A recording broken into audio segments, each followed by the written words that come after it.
छावा चित्रपट जर तुम्ही बघितलेला असेल मित्रांनो, तर तुम्ही यामध्ये औरंगजेबाच्या या मुलीला देखील बघितले असेल.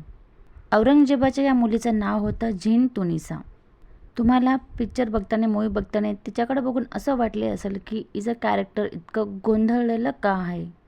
तिच्या चेहऱ्यावर कोणतेही हावभाव दिसत नाही. तिच्या चेहऱ्यावर कोणते एक्सप्रेशन दिसत नाही आणि तिच्या वडिलांचे कोणत्याही निर्णयाबद्दल ती ना दुःखी आहे ना आनंदी आहे. असे का?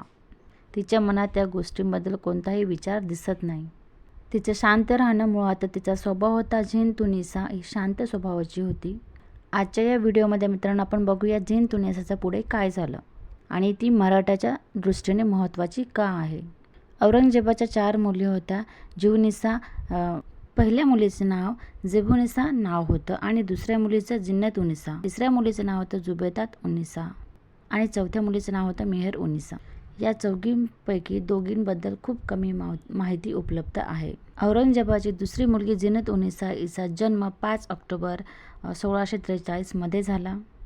महाराष्ट्रामध्ये छत्रपती संभाजीनगरमध्ये हिचा जन्म झाला, म्हणजे पूर्वीच्या औरंगाबादला झाला हिचा जन्म. त्यावेळेला औरंगजेब दख्खनचा सुभेदार होता आणि तो औरंगाबादला राहत असायचा. औरंगजेबाची पत्नी दिलरस बानो.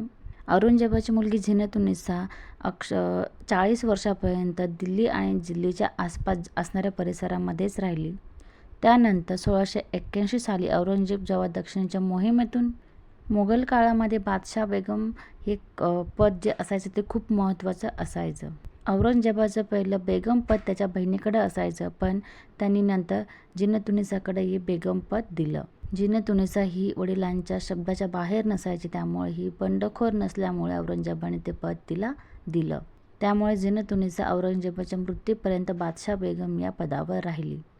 झीनत उनिसाचा मराठ्यांच्या दृष्टीने काय रोल आहे. जेव्हा संभाजी महाराजांची पत्नी येसूबाई आणि त्यांचा मुलगा शाहू जेव्हा औरंगजेबाच्या कैदेत सापडतात, तेव्हा यावेळी कैदेत असताना येसूबाई आणि महाराज शाहू यांना झीनत उनिसाने कैदेमध्ये खूप सांभाळून घेतले. यांच्यावर कुठल्याही प्रकारचा टोकाचा अन्याय व अत्याचार होऊ दिला नाही. शाहू महाराज जेव्हा कैद झाले तेव्हा ते फक्त 7 वर्षांचे होते. यामुळे झीनत उनिसाने छत्रपती संभाजी महाराजांच्या 7 वर्षाच्या लहान मुलाला आपल्या मुलाप्रमाणे सांभाळलं.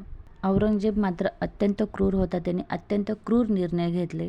अनेकांच्या त्यांनी हत्या केल्या. छत्रपती संभाजी महाराजांचीही त्यांनी हत्या केली. त्यानंतर मराठ्यांवर शेवटच्या क्षणापर्यंत हल्ले करून औरंगजेब असाही करत राहायचा. त्यांनी पूर्ण मराठ्यांना संपवण्याचा प्रयत्न केला. या संपूर्ण काळामध्ये झीनत उनिसा त्याची मुलगी जरी